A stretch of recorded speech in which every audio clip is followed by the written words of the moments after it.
Nyakorom Gajwang' dakika en 31 tok saa 3 mar otieno. Kamoro mora mintiere machiegni ma en mine wacho matai nyinga Sharon Ong'ao. Otieno ma kawuono Nyakorom Gajwang' wadwaro loso kotende kod kaka wanyalo jiwo tende joma mine e pacho kae. Wang'e ni yiero ma adundo okayo. Yiero ma adundo ibiro bed ka itimo chieng' tarik 27 mano chieng' tich ang'wen mar juma mabiro.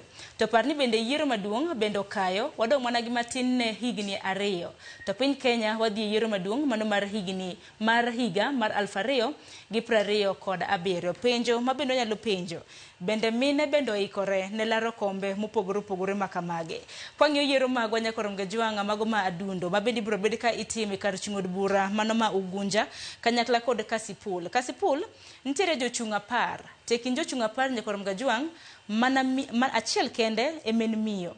Mano bende hemwanene gwenge mago mag Ugunja. Ugunja bende wantiere gi jochung' 10, achiel kende e miyo. Koro ere kaka wanyalo jiwo tend joma mine? En twak ma bende wadwaro go Nyakorom Gajwang' otieno ma kawuono. Antiere ka kod Lydia Akoth ma bende en MCA mogwel kod duond bura mano mar UDA. Lydia, arwaki ni machiegni mano mapiyo piyo kanyalo mana kawo thuolo mar nyiso Nyakorom Gajwang' ama Lydia en. Erokamano. Mokwongo an iluonga ni Lydia Akoth mana kaka isewacho no. An nominated MCA ogwela kod chama mar UDA gi President William Ruto. Kuom sama kama to wantie Nairobi County ka kama antie. Erokamano ahinya Lydia. To otieno ma kawuono waloso kotende kod jiwo tend joma mine. Ahinya tend joma mine wachaka na gi yiero madundo e gwenge magwa makaluo. Yiero madundo bana kana sewacho kanyo kar chung' od bura ma Kasipul kanyakla kod kar chung' od bura ma Ugunja wantiere kod miyo achiel. Ki pimo kata mana gi kwan chuo dibed ni rem nitiere kanye samoro ma bende mine yudo e kombe makamage.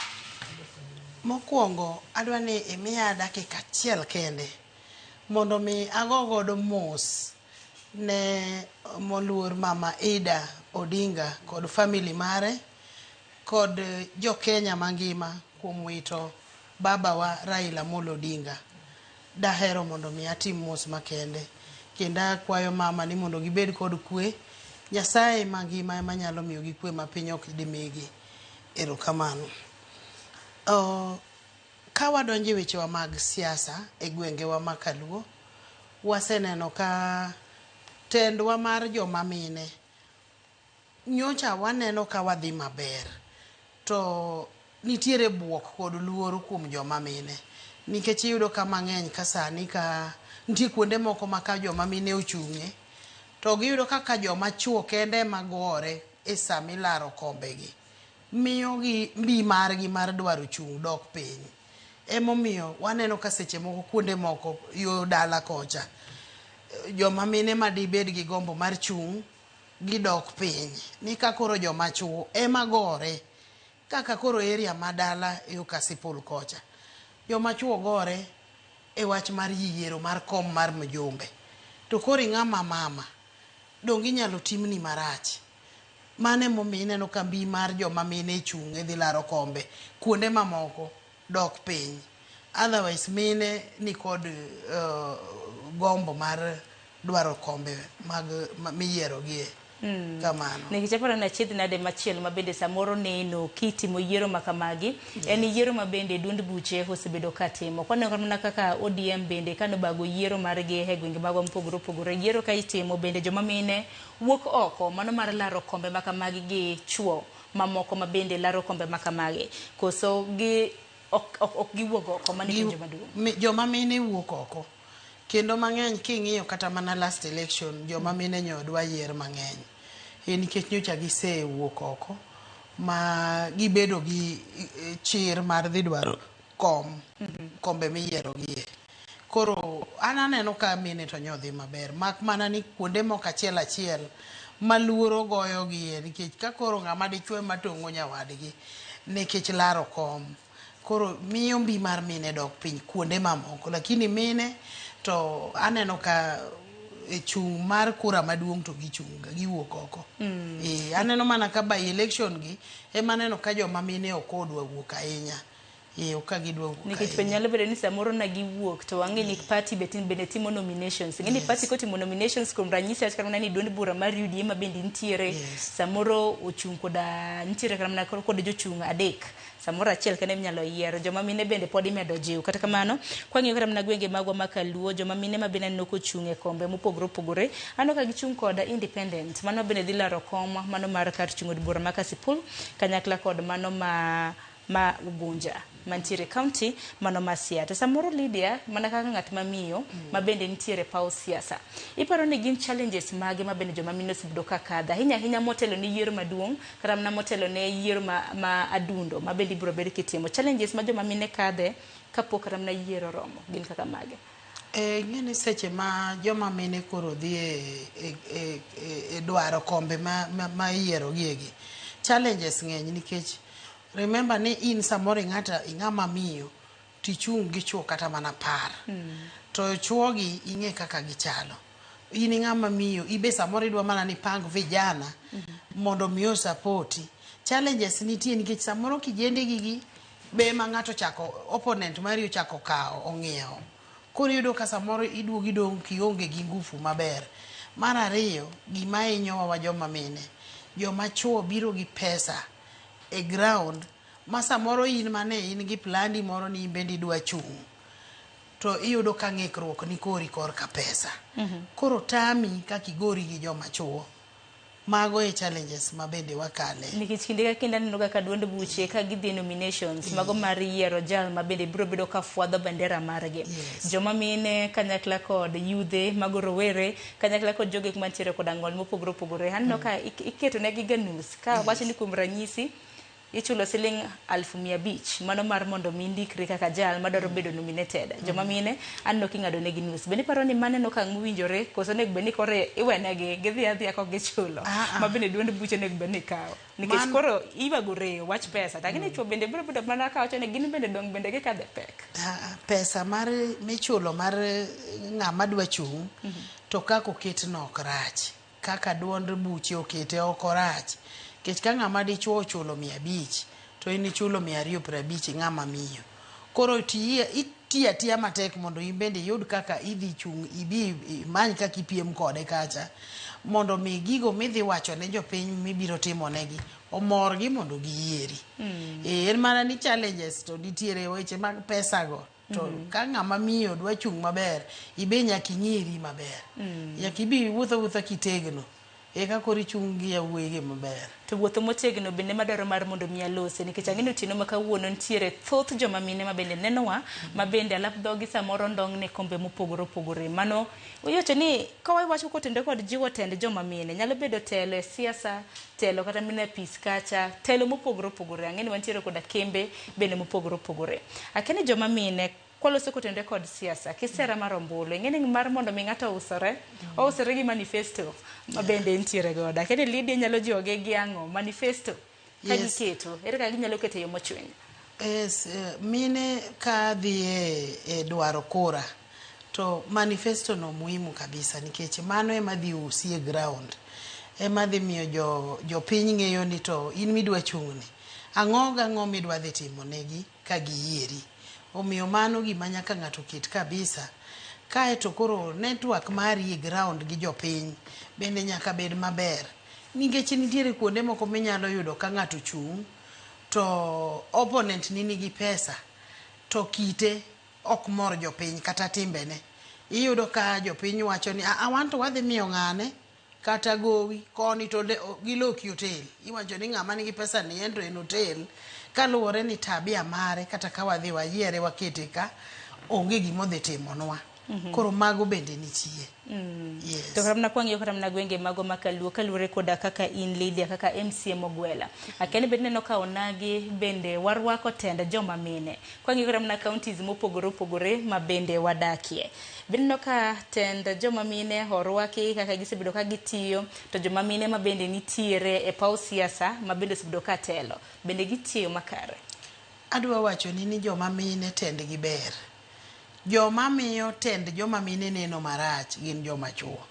Nikech iyudo ka ng'ama miyo moro ma samoro mine wetege moriwore to dhi oyiere kaluwore gi kite mane en go maber. Koro ng'ama dwa chung' dwaro kom moro ka.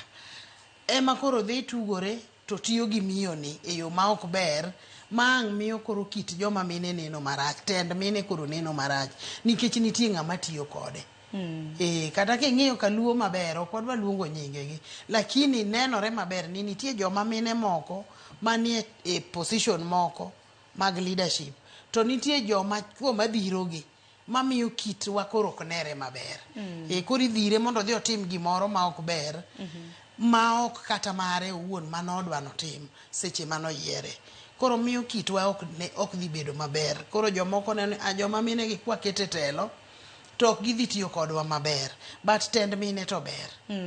Tend mine ber ok rach. Chadirari gwenge magwa mag Nyanza paro ni puoch gi pak dhi ni county mono ma Homa Bay. Ng'eni county ma Homa Bay bende mantiere koda mine mathoth ma bende oyier e kombe mopogore opogore. Kichako na gi governor mano Gladys Nyasuna Wanga. Iwacho ni governor mokwongo mamiyo ma ithurwa mantiere gwenge magwa ma Kaluo. To county ma Homa Bay bende nitiere koda jod bura mopogore opogore. Taparo ni dwaro mano mar jiwo telo mago mag joma mine bende piny Kenya noketo kanga mano mar mondo mi yier human reps mago jod bura e counties magwa mopogore opogore. To kopogore kana gi kombe moket tenge ne joma mine. In korka in ka koro sani koro wenge duto te ng'iyo higa mar 2027. Akende joma mine yo machal nade kombe ma bende gilaro gin bende gilare gi chuo mopogore opogore ma bende biro bedo ka chung. An mana jiwe mine kabisa. Nikech onge kom mowe ne ng'ato. Kom ma en marwa kaka joma mine en mana women rep. Kombe modong' ni thuolo kendo yienwa mar dhi laro. Joma mine ugoga oko kochopo 2027 gidhi gilar kombe. Onge ng'ama mako bad ng'ato. Wikirit ni mako badi.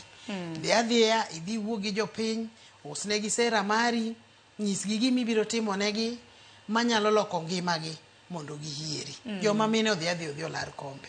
Kamano. In iwuon ang'eni bende in ng'ama miyo ma bende intiere tela. Lakini samoro kaluwore koda in leader kaka MCA Mogwel dibo ni gina chiedh nade mage kaka ng'at ma miyo ma bende sebedo kikadhe. Achiedh nade ma wakale to ng'eny kaka jotelo. Nikech inyalo yudo kaka koro sani kama wuokie an awuok Nairobi West Ward e Lang'ata constituency. Iyudo ka samoro in ogweli to jopiny ok neno gweli, be ok ong'eno gweli, gineni kaka mheshimiwa ma onego beni sama chandruok omako japiny to onego beni giringo gibiro iri. Inyalo yudo ka e juma achiel oketi kata WhatsApp groups kata mana par mag liete mag jok matuo midwa notimnegi arambe, joma mine moko nitiere ma ng'ato biro nolorne dhot, nyithindo kwamogi wach school fees, weche ng'eny. Nitiere gik ma wakale mang'eny. Nikech ang'eni leader bende thula neno kama yo wang'wa hinyisa kanyo madongi matin ne dakika 2 mar mondo mwatiek twak makama. In kaka MCA ma bende ogwel ang'eni nitiere joma mine ma samoro chung'e kombe mopogore opogore to samoro gidhi to giwito kombe makamagi. Mar mondo mi ng'at mamiyo kosechung' mar mondo mi iwacho ni obed koda geno. Bende wang'eni chama bende nitiere kaka timo nominations ne achiel kuom mine ma bende ogwel kod chama. Mar mondo mi chama mar UDA na gweli kaka MCA e pacho ka ang'eni nitiere nyalo ma bende gineno kuomi. Samoro dhi mana joma mine kwatieko twako makamaende. An mondo mine gwela gi chama mar UDA, wan e wanzilishi mar chama mar UDA, kendo mane en odwa ma wachako gi e tiende. Koro miyo kasa mana tiyo to ing'eya ni ok ne tich mayot kech an ajaluo ka an koni, to koro ne ok ng'iya yo maber, lakini jatelo maduong' marwa ma Rais William Ruto ma e party leader marwa en noneno kit tich matiyo. Kendo seche mana timo tich mar party ne wan gi PS Nixon Korir Lang'ata constituency kaka mbunge marwa, ne ging'eyo kaka natiyo ne party, emomiyo nogwela. Pero kama na inya nitiere Victor Athembo ka wuok Rota e county ma Kisumu. En wacho ni osiro ten joma mine, en mane nitiere joma mine ma samoro ketho ne jowetege. An ok wacho bura mano mar Nyaramba kata kamano ang'eni kes ma kamano nyakoro Mgajwang to pod nitiere e doho nyaka gisane. Mine mantiere telo wacho no kop gima chuo timo mano Fred Jakawata kene nang'o ma chuo timo makara mine ok tim. They wacho ni what a man can do a woman can do it much better koso kamano. Wacho ni en MCA makanye mano Sam Juma ma en MCA Mogwel kod duond bura mano mar UDA. Wacho ni mogi kitieko kapoka haka uyo matin lidi. Erokamano ka tieko to yiena mondo awach weche adek. Akwayo jokanyanam te mapok okawo kura mondo wuog oko kar rombgi mondo dhi ong'ad kura ne jokanyanam duto kata joma moko ma neighbors magu ma un godo ma ung'eyo maber ni nyithindo gi pok okawo ID kata joma mine ma pok okawo kipande giwuog oko gikawo kipande mondo mi giyud kaka ging'ado kura mondo kogike higa mar 2027 to wan kaka jo UDA kata Kenya Kwanza sani wan e broad based walando mana ni William Samoei Ruto two term mano kende gima sani walando ni two term to wan kod PS Raymond Omolo waluonge ni super PS Raymond Omolo mano nyakwar ruoth wuod Kanyipir matiyo motegno ahinya mane masani endi koro wadhire sirikal ka maka wan kod wach moramora to wachomo ire to wacho sechoponwa ka sirikal omiya jiwo jothurwa duto sirikandni wabedie uru sirikal ni ma min piny nowacho ni koth machwe matisni wakomie uru sani koro wan e broad based baba kata kanyocho weyowa to baba nyowewa kani ji nie sirikal owewa e sirikal jothurwa mondo miyo mak sirikandni gi lwetgi te nikech William Samoei Ruto nyomiyo jothurwa CSS ariyo wan gi pesa wakano mana Homa Bay Bade wantie gi sitima cho nindo mana thurwa Siaya kae to gi mamoko modong health wantiere kod Oluga to kae to kendo wan gi Nyar Kano ma bende sani e Attorney General donge wasiro sirikal mar William Samoei Ruto gi lwetwa ariyo to wan kaka jo UDA Kenya Kwanza broad based wawacho ni two term. Erokamano ahinya Lydia nyakorunga jwanga mano na Lydia Akoth mabende en MCA mogwel mabende ogwel kod duond bura mano mar UDA mabende nwachako godo otieno makawuono e chenro mano mar mine wacho jiwo tend mine kaluo nyakorunga jwanga wang'eni yiero madundo wabro bedo kwarango motegno yiero mabedi bro bed ka itimo chieng' tich ang'wen mano mar juma mabiro gweng' magwa makaluo ntiere miyo mochung' ka Sipul to bende ntiere moro mabende chung' e gwenge mago mag Ugunja. Hamake gi kanya koromga jwanga ka yo matin aduogo gi weche manyien mago